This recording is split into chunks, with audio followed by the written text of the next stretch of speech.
एक बार जल्दी से आप लोग बताएंगे audible, visible, everything, audio video everything is clear. So शुरू करते हैं, फटाफट से एक्नॉलेज कीजिए जल्दी से एक बार that audio and video both are very clear. Then let's take a step ahead then. So today we are going to discuss preparation of phenol. Preparation of phenol क्या है, शुरू करते हैं। तो JEE Main examinations are going on right now. So it was I think third last fourth last shift. Today evening it is going to be third last shift and tomorrow the last day of JEE Main 2025 January attempt examination. So 29th को कल morning में भी paper है, evening में भी paper है। आप में से शायद कुछ बच्चे उसमें पार्टिसिपेट कर भी रहे हो और शायद ना कर रहे हो सकता है अप्रैल के लिए आप तैयारी कर रहे हो।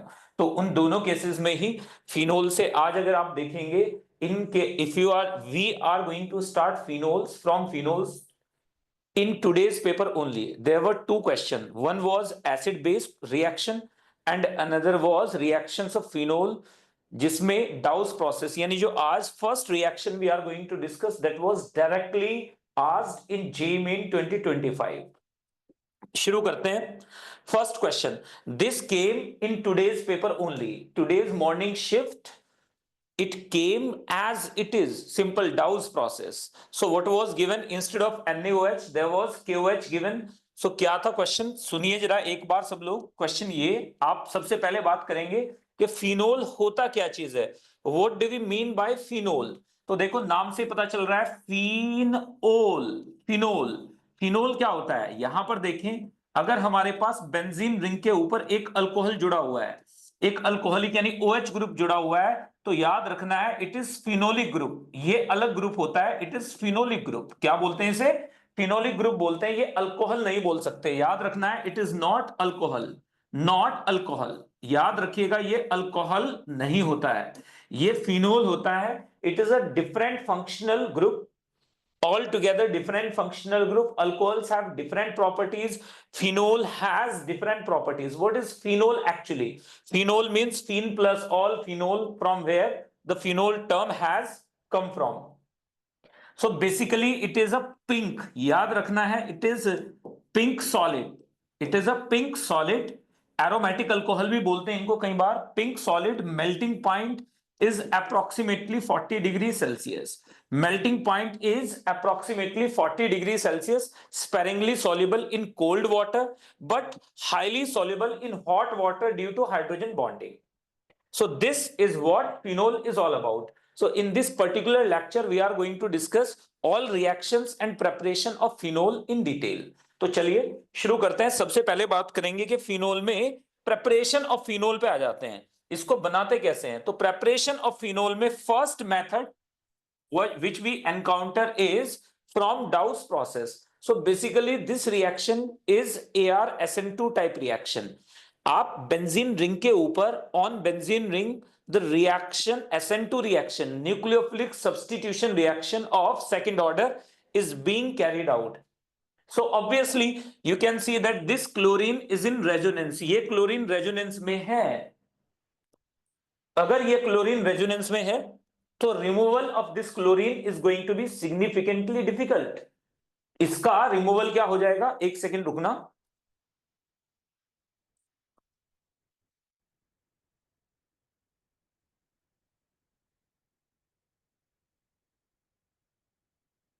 Removal of this chlorine is significantly difficult due to what? Due to resonance stabilization. This bond, single bond, is no more single bond. It has got double bond character. It develops double bond character. Because of that, when NaOH is placed under normal condition, there will be no reaction at all.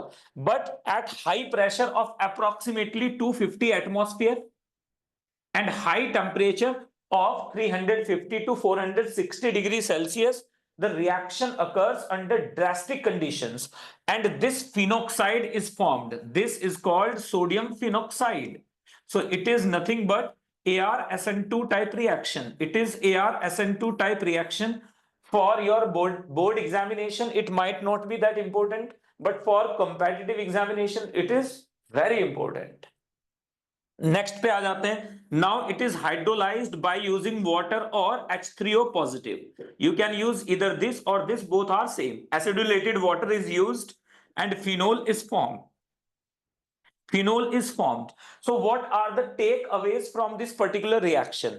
सबसे पहला take away क्या है इस reaction से जो आपको देखने को पता चल रहा है? जब भी कभी फिनोल की रिएक्शन आपको नजर आ जाए कि फिनोल बेंजीन रिंग के साथ में हेलोजन अटैच्ड है, whenever halogens are present on benzene ring, chlorine, bromine, iodine, etc., in that case even fluorine, in that case what do you have to think? That ArSN2 reaction may occur and ArSN2 reaction won't occur under normal conditions. So the first condition is, let me give you, make a note of that. इसको note करते जाएंगे parallelly आप लोग।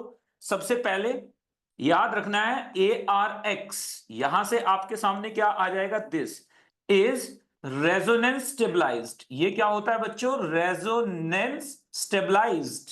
It is a resonance stabilised. ये resonance stabilised होता है। It is resonance stabilised, it means normal SN2 is not possible. दूसरी बात याद रखना है, ArSN2 यानी एरोमेटिक न्यूक्लियोफिलिक सब्स्टिट्यूशन अकर करती है, occurs at high temperature and pressure. Third point याद रखना है, -M ग्रुप, -I ग्रुप क्या करेंगे? रेट ऑफ रिएक्शन को बढ़ा देंगे, रेट को क्या कर देंगे? बढ़ा देंगे। एंड +M और +I ग्रुप +H ग्रुप ये क्या करेंगे? ये तीनों तो मालूम है ना। +M ग्रुप का मतलब क्या होता है? Positive mesomeric group. +I मतलब पॉजिटिव इंडक्टिव ग्रुप। +H मतलब hyper conjugation, like methyl, ethyl, propyl वगैरह कुछ प्रेजेंट हो, तो वो क्या करेंगे? रेट को वो रिटार्ड करेंगे, कम कर देंगे रेट को। तो याद रखना है, यहां से देखोगे जरा एक बार, अगर आपको मैं यहां पर दिखाऊं, प्लीज नोट इट डाउन, यहां पर नोट कर लेना है। अगर मैंने क्लोरीन के साथ रिएक्शन कराई है तो रेट बहुत मुश्किल से हुआ, लेकिन अगर मैं यहां पे नाइट्रो लगा दूं तो अब रिएक्शन क्या हो जाएगी? और इसके ऊपर मैंने NaOH डाला तो रिएक्शन हीट करने पे ही हो जाएगी। रिएक्शन अब हीट करने पे ही हो जाएगी। यहां पे क्या आ जाएगा? ONA and this is NO2। So remember, heat करने पे प्रेशर ज्यादा देने की जरूरत नहीं है, तो रेट क्या हो जाएगा? फास्ट हो जाएगा। अगर आपने क्या किया, आपने एक और इसके ऊपर ग्रुप लगा दिया, यहां पे NO2 लगा दिया आपने, यहां पर भी NO2 है, आप देखो यहां पर भी NO2 है और यहां पर क्लोरीन है। अब रिएक्शन क्या हो जाएगी? और फास्ट हो जाएगी रिएक्शन। अब यहां पे आपने NaOH डाला हल्का सा, यानी आप 60 डिग्री सेल्सियस पे ही रिएक्शन करा सकते हो, और यहां पर रिएक्शन क्या हो जाएगी हमारे पास? ये NO2, this NO2 and this ONA। लेकिन अगर हमारे पास ट्राई नाइट्रोक्लोरीन हो, ट्राई नाइट्रोक्लोरोबेंजीन हो, तो उस कंडीशन में क्या होगा? उस कंडीशन में जरा एक बार ध्यान से देखो यहीं पर आप लोग, अगर हमारे पास ट्राई नाइट्रो हो, ट्राई नाइट्रो ब्रोमोबेंजीन या ट्राई नाइट्रो क्लोरोबेंजीन हो जाए, जिसमें ऑर्थो पे, मेटा, पैरा पे सब जगह नाइट्रो ग्रुप हो, तो ये -M ग्रुप है, आपको मालूम है, ये -M ग्रुप है, आपको मालूम है। तो it will facilitate the reaction, reaction के रेट को फास्ट कर देगा ये। क्यों? ऐसा क्यों? कभी सोचा है? एक just give it a thought एक बार, कि ऐसा क्या हो रहा है कि -M ग्रुप रिएक्शन को फैसिलिटेट कर रहे हैं, रिएक्शन को एनहांस कर रहे हैं, रेट को बढ़ा दे रहे हैं। तो आप ऐसा सोचिए कि ऐसा क्यों हो रहा है कि ये रिएक्शन के रेट को बढ़ा दे रहे हैं? How come? So Gulshad, I will call you. तो ये रिएक्शन के रेट को कैसे बढ़ा रहा है? आप सोचो, nucleophile has to approach benzene ring which is electron rich. So nucleophile खुद में इलेक्ट्रॉन रिच है, एक न्यूक्लियोफाइल आ रहा है, अगर OH माइनस आ रहा है इसके पास में, तो बेंजीन रिंग खुद में क्या है? इलेक्ट्रॉन रिच है। ऐसे सोचा जाता है ऑर्गेनिक केमिस्ट्री में। सो यू हैव टू ना, आपका थॉट प्रोसेस बिल्कुल क्लियर होना चाहिए। NaOH, ये बेंजीन रिंग अगर इलेक्ट्रॉन रिच है, NaOH means OH minus won't be able to approach it properly, so SN2 reaction can not occur unless there are drastic conditions. As soon as -M group is present, it will withdraw electron density from benzene nucleus or benzene ring. So attacking by OH minus would be more feasible. Now when two NO2 groups are present, this benzene ring will become even more electron deficient. So this chlorine would be replaced easily because OH minus can now attack easily. When 3 NO2 groups are present, which is the maximum number of NO2 groups, then this chlorine can even be shifted by water. We do not need any strong nucleophile like OH minus. We can use water, boiling water heat. If you use boiling water, reaction will occur, and it will give you a very good compound. If you just get this compound, अगर आप इस compound को घर पे एक बार बना लेते हैं और इस कंपाउंड को आपने हल्का सा भी छेड़छाड़ किया, everyone will talk about you that you are very nice person.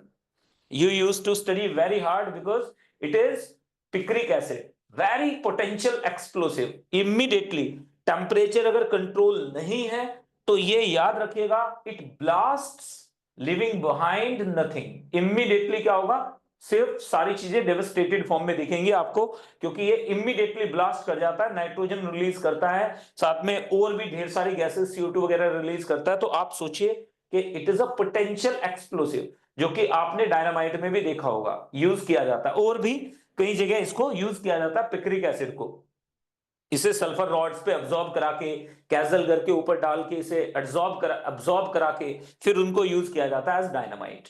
तो नेक्स्ट की तरफ मूव करते हुए आप देखिए, ये आपके सामने रिएक्शंस है. जैसे जैसे -M ग्रुप्स बढ़ेंगे वैसे वैसे रिएक्शन का रेट क्या हो जाएगा, स्पीड अप होती जाएगी reaction.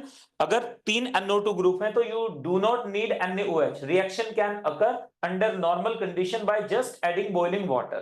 So immediately chlorine will be shifted by OH. So it is very simple reaction, but you should understand the conditions for the reaction. ये आपको कई बार बोर्ड में भी पूछ लिया जाता है, सिंपल रिएक्शन के रिएक्शन है कौन सी, न्यूक्लियोफिलिक सब्स्टिट्यूशन है या इलेक्ट्रोफिलिक सब्स्टिट्यूशन है. So then you have to answer accordingly. Clear? एक बार प्लीज बताइए मुझे जल्दी से. यहां पर देखते हैं और कौन कौन अभी सिर्फ आज आई थिंक सवीना ने जवाब दिया है शायद यहां पर.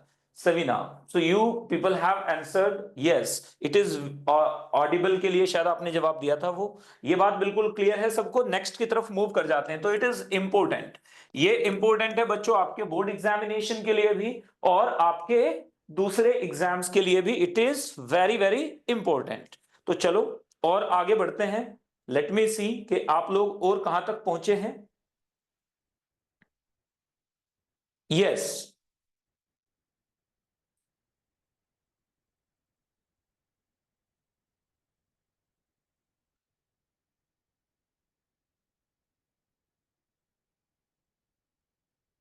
नेक्स्ट की तरफ मूव करेंगे. अब हम लोग बात करेंगे अगले प्रोसेस की तरफ. तो डाउस प्रोसेस में याद रखिएगा -M + M का इंपैक्ट आपको पता होना चाहिए. Number 2 method that which we have is from benzene sulphonic acid. किससे? बेंजीन सल्फोनिक एसिड से आप बना सकते हो. बेंजीन सल्फोनिक एसिड से कैसे बनाएंगे, देखिए, this is benzene, as you know it is benzene. Benzene के ऊपर जैसे ही आपने ओलियम डाला, oleum is H2S2O7, that is oleum. जैसे ही आप ओलियम डालोगे ये बन जाता है हमारे पास benzene sulphonic acid. It is called benzene sulphonic acid. क्या बोलते हैं इसे? Benzene sulphonic acid. ये बेंजीन सल्फोनिक एसिड हमारे पास आ जाता है. उसके बाद जैसे ही NaOH डालते हैं तो यहां पर NaOH+, दिस इज फिनोल. तो एक चीज आपने और नोट कर लेनी है कि whenever sulfonic acid group is present, if you put NaOH and H+, it is replaced by OH. Simple reaction. So याद रखना है ये रिएक्शन इंपॉर्टेंट है. Through benzene sulphonic acid you can prepare phenol. So that is second method which we can use. The third method of preparation is from diazonium salts. What are diazonium salts? Whenever aniline, this is called aniline. याद रखना है amino benzene is nothing but aniline. Amino benzene क्या होती है? Aniline होती है. Amino benzene और aniline को जब आप रिएक्शन करते हो, अमीनो बेंजीन और एनिलीन के साथ जब आप रिएक्शन करते हो, HONO means NaNO2 plus HCl. It is what? NaNO2 plus HCl, this is called nitrous acid. इसे नाइट्रस एसिड कहते हैं। देखो नॉर्मली आप याद रखना, in normal conditions nitrous acid does not exist, it is unstable substance, it undergoes disproportionation reaction instantaneously forming HNO3 plus NO plus water. So whenever nitrous acid is needed, we actually mix NaNO2 plus HCl in 1:1 mixture. As 1:1 mixture, 1 mole NaNO2, 1 mole HCl, when mixed they immediately form HNO2. HNO2 reacts with aniline instantaneously forming this diazonium salt. This is called benzene diazonium salt. क्या है ये? Benzene diazonium salt. Diazonium salt, ये benzene diazonium salt है। Benzene diazonium salt, ये जो salt होते हैं, अगर यहां पर अराइल की जगह, फिनाइल की जगह अगर कोई अल्काइल ग्रुप होता, had there been alkyl group instead of aryl, then it will not exist. They do not exist even at -70 degree. But these are stable. Aromatic azonium salts are stable up to 5 degree Celsius. तो 0 to 5 degree Celsius इसको रखा जाता है, याद रखना है। यहां पर यह बात याद रखना है कि this is stable, stable up to, ये बात याद रखना है आपने, stable up to 0 to 5 degree Celsius only. यानी आपको इसे चिल्ड स्टेट में रखना होता है। जैसे ही आप इसे हीट करते हो, nitrogen being very stable immediately will get expelled from the molecule, nitrogen यहां से निकल के चला जाएगा।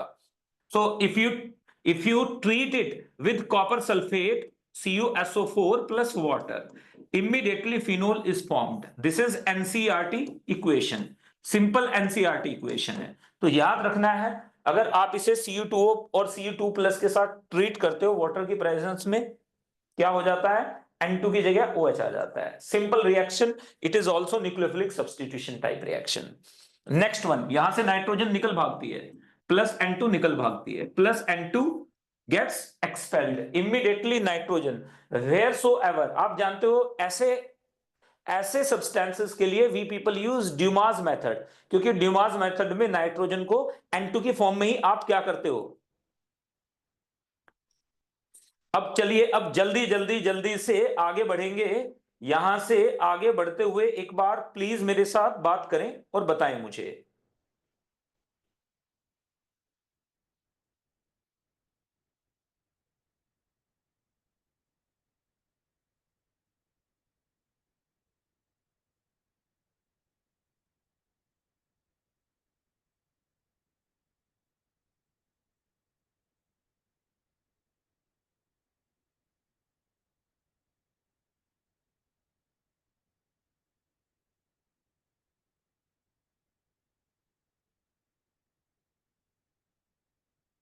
यस, क्लियर क्लियर क्लियर, ये डॉट से अब देखो नेक्स्ट की तरफ मूव करते हैं। अगर हमारे पास देखो यहां पर NH2, if there is NH2, I hope there is no language problem because I have been instructed to use English plus Hindi mixed language. So here we go, NH2, Br and CH3, these will remain intact, these are not at all affected by this reaction. NaNO2 plus H2SO4 or NaNO2 plus HCl, Cu2O plus this. So here we go, यहां से हमारे पास क्या आ जाता है? Phenol. So you can use this equation by keeping other groups intact. Very simple reaction. This is called first, this reaction is actually called diazotization. ये जो रिएक्शन है, this is called diazotization. This reaction is called diazotization. ये जो reaction है first, इसे क्या कहते हैं? diazotization. First reaction treating amines with NaNO2 plus HCl is called diazotization. Clear everyone? Okay, चलिए नेक्स्ट की तरफ मूव करते हुए नंबर 4 पे आ जाते हैं। Number 4 is a very important method which is called from cumene. So सबसे पहले आपको मालूम होना चाहिए क्यूमीन क्या होता है। Please let me know what is cumene. एक बार जल्दी से आप लोग मुझे बताएंगे कि इसमें क्यूमीन क्या होता है। What is cumene? क्यूमीन क्या होता है? क्यूमीन क्या होता है? What is cumene? एनीबडी? तो यहां से देखो, ये हमारे पास बेंजीन है, ये हमारे पास बेंजीन है। इस बेंजीन के ऊपर जब हम क्या लगा देते हैं? CH, यहां पर CH3 and this is CH3। इसे कहा जाता है cumene. This is called cumene. Isopropyl benzene is called cumene. बनाते कैसे हैं, पहले तो आपको यह मालूम होना चाहिए इसको बनाएंगे कैसे, हाउ टू मेक इट। सबसे पहले अगर आप यहां पर क्या डाल देते हो, this ClAlCl3, it is Friedel-Crafts reaction, Friedel-Crafts alkylation. Isopropyl benzene is called cumene. आप आइसोप्रोपाइल बेंजीन को कैसे बना सकते हो, सबसे पहला, जब भी कभी अल्काइल बेंजीन बनाने की बात आती है तो we always think about of Friedel Craft reaction, we always think of Friedel Craft reaction. तो यहां पे फ्रीडेल-क्राफ्ट रिएक्शन हो गई। फ्रीडेल-क्राफ्ट रिएक्शन दूसरा क्या तरीका हो सकता है, दूसरा तरीका हो सकता है क्यूमीन बनाने का कि आप यहां पे क्या करो, दिस और यहां पे H2SO4 आप ले लीजिए तो भी क्यूमीन बन जाएगी। तीसरा तरीका क्या हो सकता है क्यूमीन बनाने का, तीसरा तरीका क्यूमीन बनाने का यह हो सकता है कि आप यहां पर ये ले लीजिए ClAlCl3 तो भी क्यूमीन ही बनेगा, रीअरेंज हो जाएगा ये। यहां पे और भी कई सारे मेथड्स हैं जिनमें से 3 मेथड मैंने आपको बता दिए। अब क्यूमीन के ऊपर क्या डाला जाता है, क्यूमीन को एयर के अंदर डाला जाता है, एयर के अंदर हीट करते हैं। एयर मींस O2 रिएक्शन करेगा, जैसे ही हीट किया आपने तो इमीडिएटली हमारे पास क्या आ जाता है, हीट या HNO। इमीडिएटली लाइट की प्रेजेंस में रिएक्शन होती है और बन जाता है क्यूमीन हाइड्रोपेरोक्साइड। क्या बन जाता है, क्यूमीन हाइड्रोपेरोक्साइड। तो नोट करेंगे सबसे पहले क्यूमीन में ऑक्सीजन क्या हो जाएगा, इस कार्बन हाइड्रोजन बॉन्ड में, इस कार्बन हाइड्रोजन बॉन्ड में क्यूमीन क्या हो जाएगा, ऑक्सीजन क्या हो जाएगा, इंसर्ट हो जाता है। ऑक्सीजन इस कार्बन हाइड्रोजन बॉन्ड के अंदर क्या हो जाएगा, इंसर्ट हो जाएगा, इंसर्शन हो जाएगा ऑक्सीजन का, ये आ गया। This is called cumene hydroperoxide. क्या कहते हैं इसे, cumene hydroperoxide, cumene hydroperoxide, cumene hydroperoxide.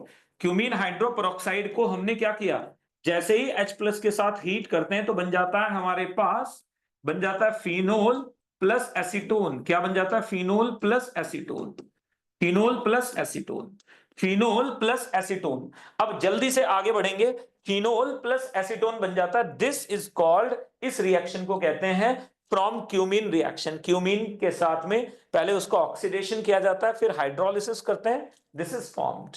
तो याद रखना है मैकेनिज्म की अगर आपको जरूरत है तो should I tell the mechanism, जल्दी से बोलिएगा। सबसे पहले देखो यहां पर इसके अगर मैं मैकेनिज्म की बात करूं तो if we talk about the mechanism of the reaction, तो मैकेनिज्म की रिएक्शन, अब इस रिएक्शन की मैकेनिज्म एक बार बतानी है तो आप लोगों में से कोई जो भी आप में से चाहता है प्लीज लेट मी नो एक बार के सर मैकेनिज्म बता दीजिए।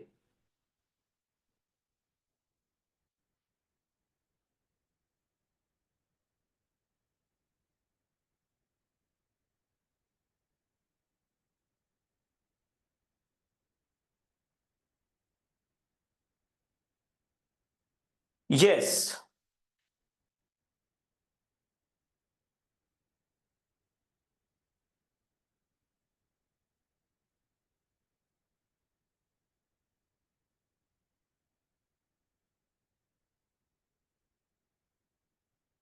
देखिए मैकेनिज्म में अगर हम लोग बात करने की कोशिश करें, सबसे पहले क्यूमीन हाइड्रोपेरोक्साइड, सबसे पहले O डबल बॉन्ड O की बात कर लेते हैं। देखो यहां पर डबल बॉन्ड है, ऑब्वियस सी बात है, HNU की प्रेजेंस में this breaks down into oxygen radical. Now please make sure that you understand each and every point very clearly. Now these two CH3 groups are here and weakest bond, why, because allylic benzylic radical will be very stable, these get inserted between hydrogen and carbon, these two oxygen atoms. So what is formed, this gives cumene hydroperoxide. क्या दे देता है ये, cumene hydroperoxide दे देता है, it gives cumene hydroperoxide. What happens to cumene hydroperoxide now, cumene hydroperoxide, this cumene hydroperoxide undergoes cumene hydroperoxide. Now it is treated with water, this oxygen, remember these cumene hydroperoxide, this oxygen, they contain lone pair, so it is attacked by H+ and it gives protonated cumene hydroperoxide, this O positive, and water gets expelled immediately. It is oxonium ion. What is it, oxonium ion, very unstable.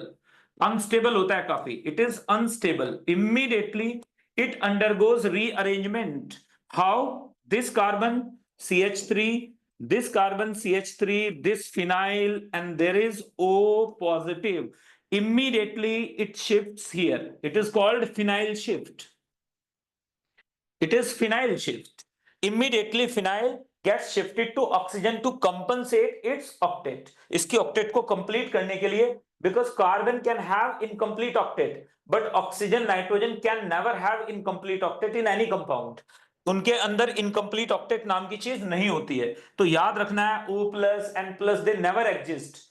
O plus with 6 electrons cannot exist. N plus with 6 electrons cannot exist. But carbon with 6 electrons can exist. So यहाँ पे देखिएगा carbocations are very well known. So यहां से क्या बन जाएगा हमारे पास CH3, CH3, this is positive, and यहां से आ जाता है OPH, OPH. Now water is added, minus H plus gets removed immediately. Minus H plus gets removed immediately. It gives this 2OH, OH, दो वाटर मॉलिक्यूल यहां पे आते हैं और प्लस यहां से क्या बन जाता है PHOH. This is unstable. Immediately water gets removed from here, and finally acetone is formed along with phenol. Along with phenol. Phenol forms lower layer and acetone forms upper layer. याद रखना है, अगर मैं यहां पर लेयर की बात करूं तो प्लीज नोट कीजिएगा, यहां पर याद रखना है जो हमारे पास लोअर लेयर होती है वो फिनोल की होती है, जो हमारे पास लोअर लेयर है वो फिनोल की होती है, और जो अपर लेयर होती है that is of acetone. Upper layer किसकी होती है? एसीटोन की। दिस इज एसीटोन, ये एसीटोन होता है, एसीटोन। इनको आप क्या कर सकते हो, फिनोल और एसीटोन को फ्रैक्शनल डिस्टिलेशन करके सेपरेट कर सकते हो, सेपरेशन कर सकते हो। तो आप बहुत इजीली कर सकते हो इनके सेपरेशन को, एफडी फ्रैक्शनल डिस्टिलेशन से आप इन्हें आराम से सेपरेट कर सकते हो, क्योंकि फिनोल का बॉइलिंग पॉइंट बिल्कुल अलग है और एसीटोन का बॉइलिंग पॉइंट तो बहुत ही कम है, तो इसको आराम से आप सेपरेट कर सकते हो। There is a huge difference between boiling points of phenol and acetone. So इतनी बातें अगर आपको पता है then you will be rocking in JEE chemistry, या फिर आप कोई भी कंपेटिटिव एग्जामिनेशन लो, या आप बोर्ड के एग्जाम की बात कर लें, क्योंकि बोर्ड के एग्जाम में भी सिलेबस में है। नेक्स्ट की तरफ आते हैं, नंबर 5 पे आ जाइए। क्यूमीन हम कर चुके हैं, अब बात करेंगे प्रॉपर्टीज ऑफ फिनोल की। तो फिनोल बनाने के हमारे पास कुछ मेथड थे, जिनमें से हमने आपके साथ जो एनसीईआरटी वाले मेथड्स हैं प्लस जो एक्स्ट्रा मेथड्स है वो मैंने डिस्कस किए। अब बात करेंगे प्रॉपर्टीज ऑफ फिनोल की। प्रॉपर्टीज ऑफ फिनोल में सबसे पहले, phenol is a colourless crystalline solid.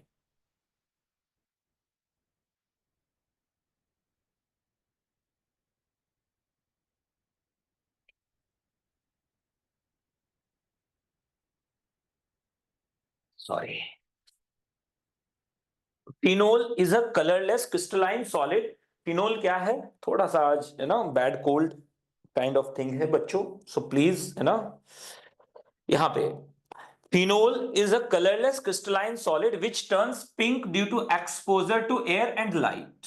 सो ये लाइट पिंक, यानी आप बेबी पिंक भी बोल सकते हो, काइंड ऑफ सॉलिड होता है, बड़ा अच्छा सॉलिड होता है देखने में, but very toxic.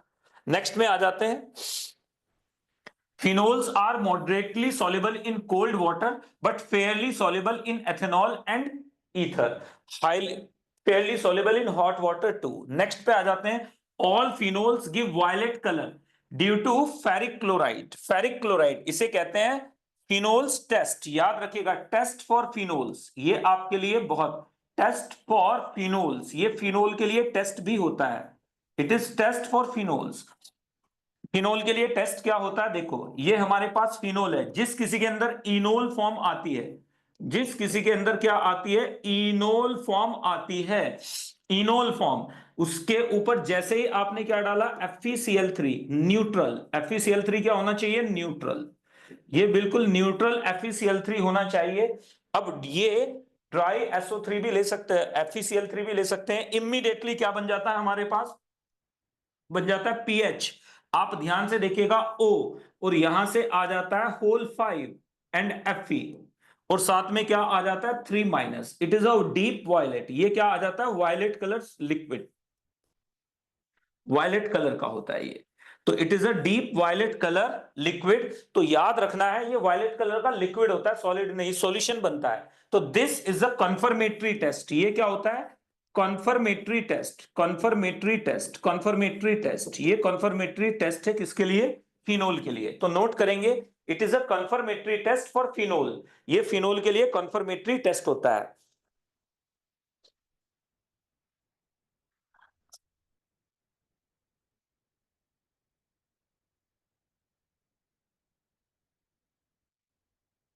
Confirmatory test for phenols. तो याद रखना है कलर इसकी वजह से होता है वायलेट। तो this is pentaphenoxy iron, this is called pentaphenoxy ferrate 3, ferrate 2 ion.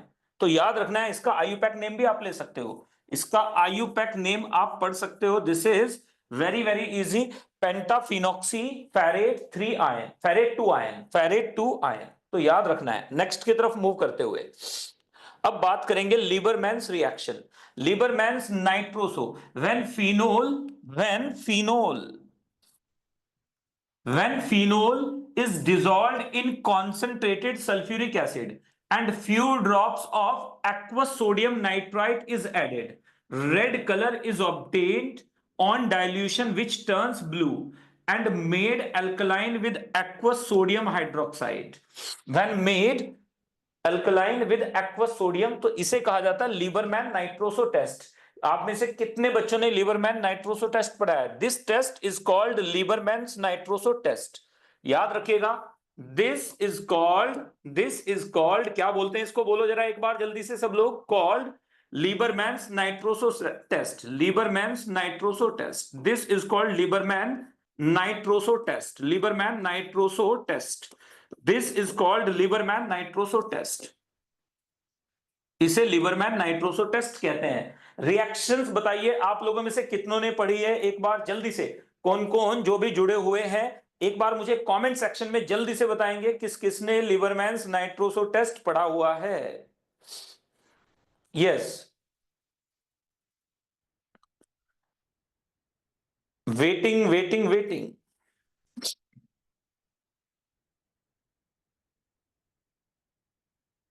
इंडोफिनोल बन जाता है, very simple, it is very very simple. Which is blue colour, NaOH और KOH डालते हैं तो रेड कलर आ जाता है। आप में से किसी को मालूम है क्या इंडोफिनोल बनाने की रिएक्शन? एक बार जल्दी से मुझे बताएं, प्लीज लेट मी नो।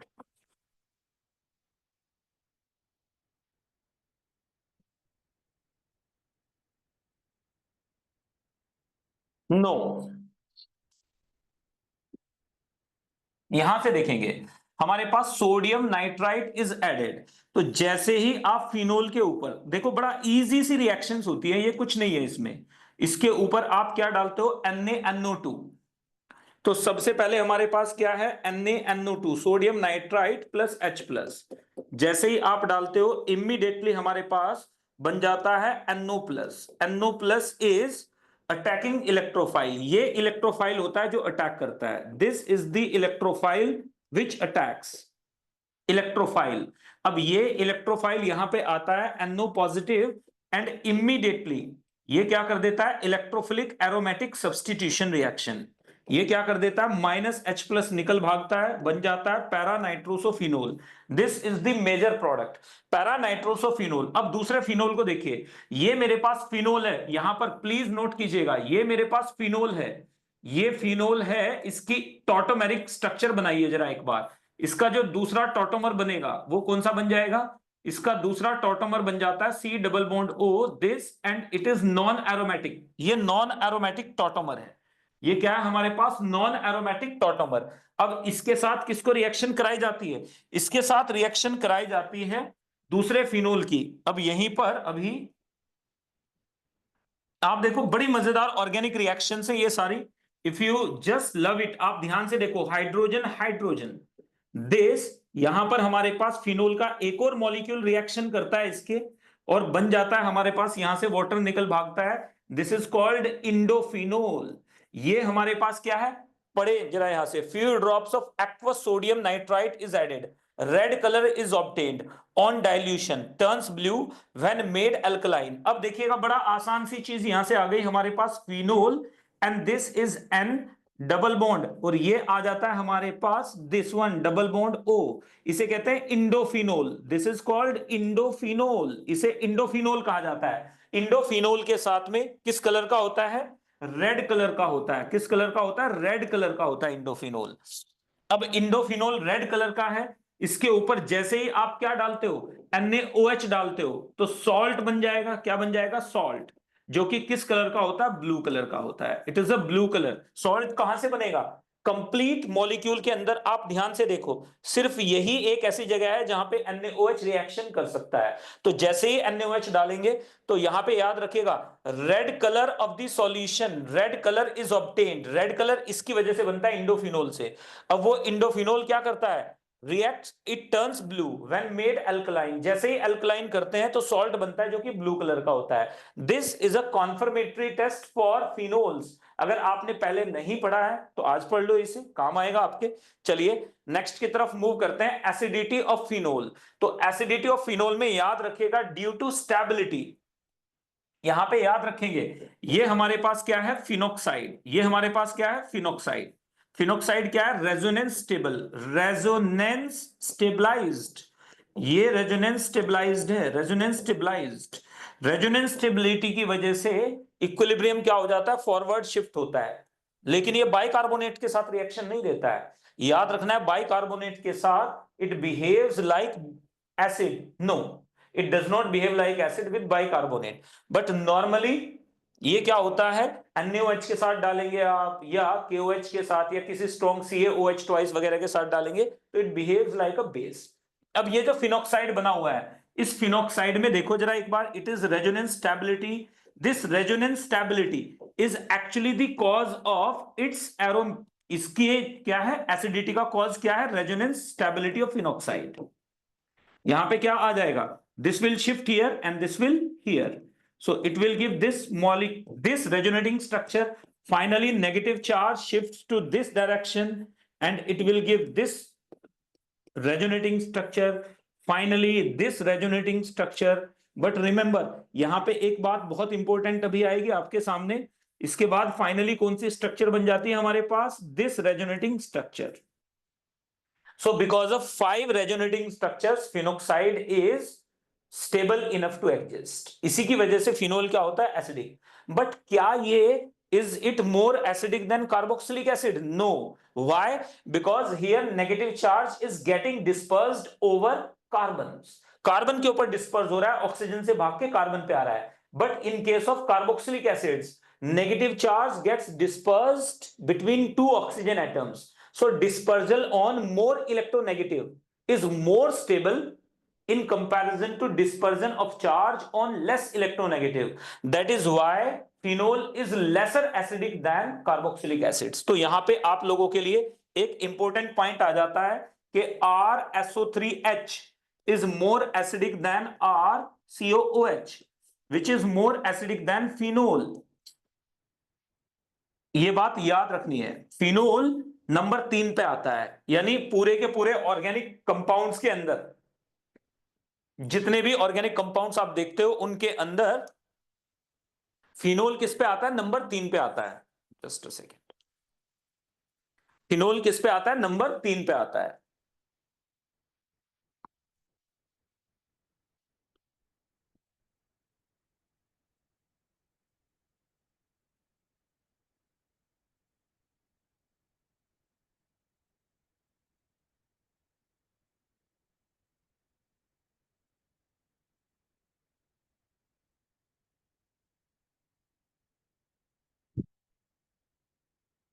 यहां पे देखिएगा, फिनोल किस पे आ जाता है? नंबर 3 पे आ जाता है। क्लियर है? Easy peasy lemon squeezy. Next की तरफ मूव करते हैं। अब बात करेंगे because of that only, phenols are weak acids with pK value approximately 9.98। PK value normally 10 के आसपास होती है, but stronger than water. And water के लिए पीके वैल्यू क्या होती है? बहुत कम होती है। वाटर के लिए पीके वैल्यू 16 होती है। So it is million times more stronger than water. आगे बढ़ जाते हैं, अल्कोहल्स के लिए तो 10 टू द पावर 25 के आसपास होती है माइनस में। तो इसका मतलब पीके वैल्यू 25 होती है। तो पीके वैल्यू इसकी 25 होती है, इसकी 16 के आसपास होती है, इसकी 10 होती है। Smaller the value of pK stronger will be the acid. जितनी पीके की वैल्यू कम होती है उतना स्ट्रॉन्ग एसिड होता है। Smaller the value of pK stronger will be the acid. अब नेक्स्ट की तरफ मूव करते हैं, देखो जरा एक बार, higher the value of pK lower will be the acidity. याद रखना है pKa inversely proportional to acidic nature. PKa acidic nature के इनवर्सली प्रोपोर्शनल होता है। एसिडिक नेचर, एसिडिक नेचर के इनवर्सली प्रोपोर्शनल होता है पीके।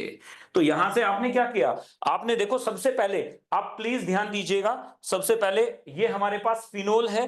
फिनोल में आपने जैसे ही यहां पर क्या लगा दिया, पॉजिटिव आई ग्रुप लगा दिया। ये क्या है, पॉजिटिव एच, ये क्या है, प्लस आई ग्रुप लगा दिया है। मेटा पोजीशन पे कभी भी मेसोमेरिक इफेक्ट नहीं हो सकता, हाइपर कॉन्जुगेशन नहीं होता। मेटा पोजीशन से सिर्फ इंडक्टिव इफेक्ट आता है, make a note of that. यहां से हमारे पास क्या आ जाएगा, यहां से हमारे पास आ जाएगा प्लस एच एंड प्लस आई, दोनों आएंगे। यहां से हमारे पास क्या आएगा, प्लस एच आएगा और साथ में प्लस आई आएगा और सबसे ज्यादा आएगा। क्यों, because distance is inversely proportional to power of inductive effect. यहां पे सबसे ज्यादा होगा इंडक्टिव इफेक्ट, यहां पे सबसे कम होगा। अब ये क्या आ जाएगा, लेकिन यहां पे हाइपर कंजुगेशन भी है, तो हमारे पास क्या आ जाएगा बच्चों, नोट करेंगे जरा एक बार, pKa is directly proportional to pKa is inversely proportional to minus m minus I। याद रखना है directly proportional two plus m plus I plus h।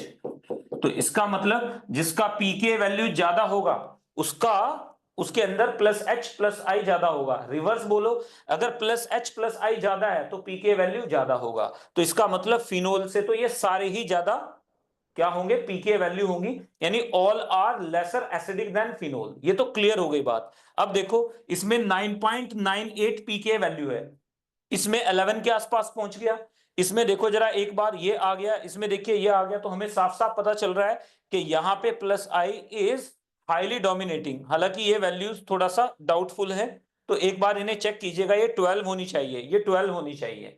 तो याद रखना है दिस इज 12, इट इज 11.14। तो ये 11.14 होती है और ये 12 होती है, 12.28 होती है। तो यानी हमारे पास सबसे ज्यादा एसिडिक कौन हो जाएगा, दिस इज मोर एसिडिक। उसके बाद ये आ जाता है, उसके बाद ये आ जाता है, this is the order of acidity. Note कीजिएगा, मोस्ट एसिडिक फिनोल है, लीस्ट एसिडिक क्या आ जाता है हमारे पास, ये आ जाता है। इजी पीजी, एक बार फिर से देख लो। अब नेक्स्ट की तरफ मूव करेंगे। Do we need to remember these values, no not at all, only plus I minus I if you remember you will be able to figure it out कि order कैसे लगाना है। जरूरी नहीं है कि आपको ये सारी वैल्यूज याद है, याद होते हैं तो वो एक एडेड बेनिफिट होता है। मुझे याद है तो मेरे लिए अच्छी चीज है, बट आपको याद हो ऐसी जरूरत नहीं है। नेक्स्ट की तरफ आइए, इधर देखें, plus I effect hyper conjugation plus M effect destabilise the phenoxide ion and decrease acidity. तो नोट कर लेंगे इस बात को, इस बात को आप नोट कर लें अभी के अभी, प्लीज नोट इट डाउन, एक make a note of it, कि जितना हमारे पास प्लस एम या प्लस एच ज्यादा होगा वो इलेक्ट्रॉन डेंसिटी को बढ़ाएगा। If electron density is increasing, phenoxide itself is electron rich, तो वो क्या करेगा, one point is that it is electron rich, and another, it is being made even more electron rich by plus m plus I plus h, so it will destabilize phenoxide। क्योंकि अगर आपको भूख नहीं है and you are being made to eat more, so it will destabilize you। तो याद रखना है, यहां पर देखो this is minus m, so it is going to be more acidic than phenol। this is minus m NO2 and this is minus I only, meta position only minus I, so this will be the order of acidity। next की तरफ move कर जाते हैं, बात करेंगे fluorine. Fluorine minus I is more dominating, minus I is more dominating. तो remember this will be the order, because inductive effect याद रखना है। What is inductive effect, inductive effect is directly proportional to, inversely proportional to distance, inversely proportional to distance, मतलब ortho पे ज्यादा होगा, Meta पे कम, para पे और भी कम हो जाता है। तो ये हमारे पास ऑर्थो है, ये मेटा है, ये पैरा है। क्लियर, एक बार जल्दी से हम फटाफट रैप अप करेंगे बच्चों, because I know that your exams are coming, so we are not going to, है ना, अननेसेसरीली आप लोगों का टाइम बिल्कुल भी easy, easy peasy lemon squeezy. आपका टाइम बहुत कीमती है, तो we will wrap it up at 4। चलिए नेक्स्ट की तरफ मूव करेंगे। Reactions with PCl5। PCl5 के साथ रिएक्शन कैसे हो जाती है? 3 प्लस PCl5। जैसे PCl5 के साथ रिएक्शन होती है, एक बार आप ध्यान से देखिएगा, as soon as the reaction, यहां पर बच्चों प्लीज नोट करना है, जैसे PCl5 के साथ रिएक्शन होती है तो दिस और प्लस क्या निकल भागता है हमारे पास, यहां से H2O। तो यहां से क्या निकलेगा जल्दी से बताइए जरा एक बार। देखो ये PCl5, तो यहां से क्या निकल जाएगा हमारे पास 1 2 3 HCl, कितने निकल जाएंगे? 3 और 4, यहां से HCl निकल भागता है। तो मीडियम की पीएच क्या हो जाती है? फर्दर डिक्रीज कर जाती है। ये क्वेश्चन आ चुका है, मीडियम की पीएच डिक्रीज कर जाती है, इसका मतलब ये reaction is not that significant. Next की तरफ मूव कर जाएंगे। अब बात करें रिएक्शन विद PCl5 में, अगर आप इसके साथ PCl5 की रिएक्शन कराओगे तो देखो ये -M है, ये भी -M है, ये भी -M है। तो आपको एक छोटी सी बात, चलिए एक छोटा सा, मैंने आपसे कई दिनों पहले एक छोटा सा क्वेश्चन पूछा था, वो इसी के ऊपर बेस्ड था, खैर उस पे आऊंगा मैं अभी। आप देखो ये it will be easily replaced, ये क्या है? Easily replaceable, easily replaceable, replaced, easily replaced by Cl। क्यों? क्योंकि -M ग्रुप जुड़े हुए हैं, -M है तो SN2 रिएक्शन हो जाएगी, कौन सी? ArSN2 टाइप की रिएक्शन हो जाएगी, क्लोरीन आ जाएगा। तो picric acid is changed into picryl chloride, picric acid changed into picryl chloride, note कर लेना है। चलिए जल्दी से, if some electron withdrawing groups like NO2 etc are present, OH is substituted by Cl, और वाइस वर्सा, रिवर्स भी true है। अगर बहुत ज्यादा स्ट्रॉन्ग क्या पड़े हैं हमारे पास, -M ग्रुप है, this Cl can be replaced by OH। अगर OH ऐड करेंगे, अगर इसके ऊपर मैं क्या ऐड कर दूं, यहां पे वाटर हीट कर दिया जाए, तो वापस पिक्रिक एसिड बन जाएगा। ये बात भी याद रखनी है। तो रिएक्शन क्या है, आप इधर से इधर भी जा सकते हो और इधर से वापस भी आ सकते हो, choice is yours. Organic is, मतलब मुझे लगता है कई बार पढ़ाते हुए हो सकता है आपकी साइड से पिक्चर सिनेरियो बिल्कुल अलग हो, but sometimes when I am teaching organic chemistry I feel like यार इट्स सो इजी, बहुत इजी केमिस्ट्री है, specially organic chemistry is very easy. पता नहीं इसमें कुछ है ही नहीं ऐसा। अब रीमल टीमन रिएक्शन की तरफ मूव कर जाते हैं। What is Reimer Tiemann reaction? Reimer Tiemann reaction होती क्या चीज है? When phenol is treated, TREATED, treated with, phenol is treated with chloroform, CHCl3 in KOH, salicylaldehyde is formed, salicylaldehyde is formed, salicylaldehyde is formed, salicylaldehyde क्या हो जाती है? बन जाती है, is formed. This reaction, is called this reaction is called Riemann-Tiemann reaction. इसे क्या कहते हैं? Riemann-Tiemann, TIEMANN, Riemann-Tiemann reaction. This is called Riemann-Tiemann reaction. This is called Riemann-Tiemann reaction. इसे Riemann-Tiemann reaction कहा जाता है। ये इंपॉर्टेंट नेम रिएक्शन है फिनोल की। 1 by 1 देखो जरा एक बार कैसे होती है रिएक्शन, इसके बारे में भी बात करेंगे। फिनोल एक्टिवेटेड बेंजीन पे ही होती है रिएक्शन। यहां पर आपने क्या डाल दिया है? यहां पर हमने डाला है इसमें CHCl3 प्लस KOH। जैसे ही रिएक्शन कराते हैं इमीडिएटली हमारे पास बन जाता है ये OH, यहां पे आ जाता है CHO, और साथ में ऑब्वियस सी बात है यहां से क्या निकल भागेगा? KCl निकल भागेगा, प्लस H2O निकल भागता है। तो दिस रिएक्शन इज कॉल्ड, इस रिएक्शन को कहा जाता है बच्चों रीमल-टीमन रिएक्शन। अब इसमें ये जो हमारे पास ऑर्थो हाइड्रोक्सी बेंजल्डिहाइड है, this is called salicylaldehyde, salicylaldehyde, salicylaldehyde, salicylaldehyde, salicylaldehyde इसे कहते हैं। This is called salicylaldehyde. तो this reaction is called salicylaldehyde, और याद रखना है इसी रिएक्शन के ऊपर बेस्ड अपन काम करेंगे। तो एक बार फिर से देखो, when phenol is treated with chloroform in KOH, salicylaldehyde is formed. This reaction is called Riemann-Tiemann reaction. इस रिएक्शन को अपन Riemann-Tiemann reaction कहते हैं। इजी बिल्कुल। किसी को कोई भी अगर डाउट है, किसी भी तरह का डाउट है, तो प्लीज लेट मी नो। एक बार जल्दी से देखेंगे, फटाफट से मुझे बताएंगे। Yes,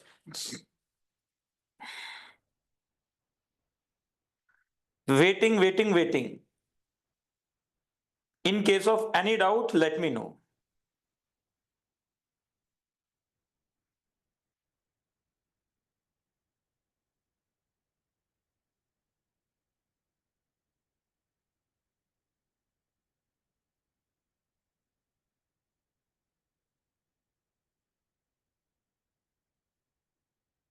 No doubt.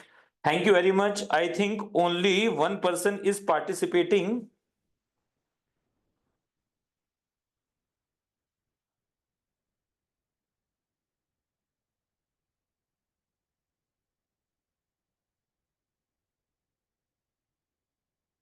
Yes yes yes, easy peasy lemon squeezy. Next की तरफ मूव करते हैं, गैटरमैन्स अल्डिहाइड सिंथेसिस।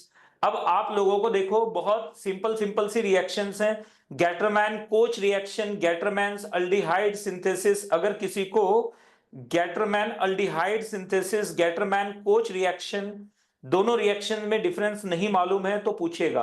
अगर हम क्या यूज करते हैं, गैटरमैन अल्डिहाइड सिंथेसिस में HCl प्लस HCN यूज कर लेते हैं, CO प्लस HCl यूज कर लेते हैं। These are called Gattermann's aldehyde synthesis. तो यहां पर देखो जरा एक बार, प्लीज देखो, ये दोनों रिएक्शन में अक्सर बच्चे कंफ्यूज होते हैं। इन दोनों रिएक्शन में अक्सर बच्चे कंफ्यूज हो जाते हैं। ये हमारे पास क्या है, ये हमारे पास बेंजीन है। बेंजीन के ऊपर आप क्या करा सकते हो, स्ट्रॉन्ग इलेक्ट्रोफाइल। आप देखो, अल्डिहाइड अगर आपने बनाना है, यहां पर हमारे पास OH है, हमने यहां पर क्या कर दिया, यहां पर हमने डाला CO plus HCl, CO plus HCl in presence of AlCl3। Immediately हमारे पास बन जाता है ये, दिस इज कॉल्ड OH, और यहां पे आ जाता है CHO। ये, इसे कहते हैं गैटरमैन कोच रिएक्शन। ये कौन सी रिएक्शन है, Gattermann Koch reaction, Gattermann Koch reaction, KOCH coach reaction. लेकिन अगर अल्डिहाइड सिंथेसिस, गैटरमैन्स अल्डिहाइड सिंथेसिस में हम क्या करते हैं, HCN लेते हैं प्लस HCl, और यहां पर हम क्या करते हैं, इमीडिएटली रिएक्शन कराते हैं इसकी, और बन जाता है हमारे पास ये। यहां पर HCN प्लस HCl लेते हैं, हीट करते हैं तो बनता है OH, और साथ में आ जाता है CHO। पैरा पे भी आएगा, ऑब्वियसली मैं ऑर्थो ही लिख रहा हूं, salicylaldehyde. This is called Gattermann aldehyde synthesis. क्या बोलते हैं इसे, Gattermann aldehyde synthesis, aldehyde synthesis, aldehyde synthesis. तो दोनों रिएक्शन में आपको एक चीज तो समझ में आ गई होगी कि दोनों रिएक्शन में हमें क्या चाहिए। देखो, पहली रिएक्शन को आप एक बार देखो, अगर आप फर्स्ट रिएक्शन को देखोगे, यहां पे भी AlCl3 की जरूरत तो पड़ेगी ही। यहां पर देखिएगा, CO प्लस HCl मिलके AlCl3 की प्रेजेंस में क्या बना देता है, बना देता है HCO positive. Similarly HCN, HCN plus HCl, HCN plus HCl सबसे पहले मिलके बनाता है CH2 डबल बॉन्ड N, और यहां से हमारे पास क्या आ जाता है N, और ये आ जाएगा हमारे पास, देखो डबल बॉन्ड N, तो H तो उधर जाएगा ना, और Cl इधर आएगा। तो यहां पे ये कुछ ऐसे आना चाहिए था, इसको हटा लेते हैं। तो ये ट्रिपल बॉन्ड है। एक बार देखिएगा, प्लीज नोट करना, देखो कितनी मजेदार रिएक्शंस हैं ये। रटने की जरूरत नहीं होती, इन्हें पहचानने की आपको जरूरत है। सिंपली क्या हो जाएगा, H यहां पर क्या जाएगा, ये पॉजिटिव है, ये नेगेटिव है, तो H प्लस किधर जाएगा, नेगेटिव की तरफ, तो यहां से आ जाएगा CH, और ये आ जाता है Cl double bond NH। This is formed, इसके ऊपर AlCl3 डालते हैं तो इलेक्ट्रोफाइल हमारे पास बन जाता है ये वाला बच्चों, इलेक्ट्रोफाइल ये बन जाता है। ये अटैक करता है बेंजीन के ऊपर, एल्डिमीन बनता है। तो यहां पर याद रखिएगा, ये अटैकिंग स्पीशी है यहां पर, और ये अटैकिंग स्पीशीज है, इलेक्ट्रोफाइल है गैटरमैन कोच रिएक्शन में। तो कई बार आपसे पूछ लिया जाता है, गैटरमैन कोच रिएक्शन में कौन अटैकिंग स्पीशीज होते हैं, कौन से अटैकिंग इलेक्ट्रोफाइल्स होते हैं। यहां पर आपसे पूछ लेगा गैटरमैन अल्डिहाइड सिंथेसिस में अटैकिंग इलेक्ट्रोफाइल क्या होता है, कैसे बनता है, so you can answer the question accordingly. तो बोले जरा एक बार, इजी। चलिए नेक्स्ट की तरफ मूव करेंगे। तो यहां तक सब लोगों को बातें बिल्कुल क्लियर है, तो आप ध्यान से देखेंगे, चीजों को समझेंगे। चलिए, और भी बच्चे अब यहां पे और कितने हैं, एक बार जरा देख लेते हैं और कौन कौन है, तनीषा, सवीना, अर्पित, PM। चलिए, तो ये बहुत छोटी छोटे ही रखेंगे, because we are actually nearing the board examination, so we will keep these जो लेक्चर्स हैं थोड़े शॉर्ट ही रखेंगे इनको। नेक्स्ट की तरफ एजो कपलिंग रिएक्शन, ये मैं आपको होमवर्क में दे रहा हूं, इसे आप करके आइएगा। Azo coupling reduction of phenols, अगली बार हम लोग प्रेपरेशन ऑफ अल्डिहाइड्स करेंगे। Thank you very much. यानी from next lecture onwards we will start carbonyl compounds, aldehydes and ketones. Thank you very much. Take care. Bye bye.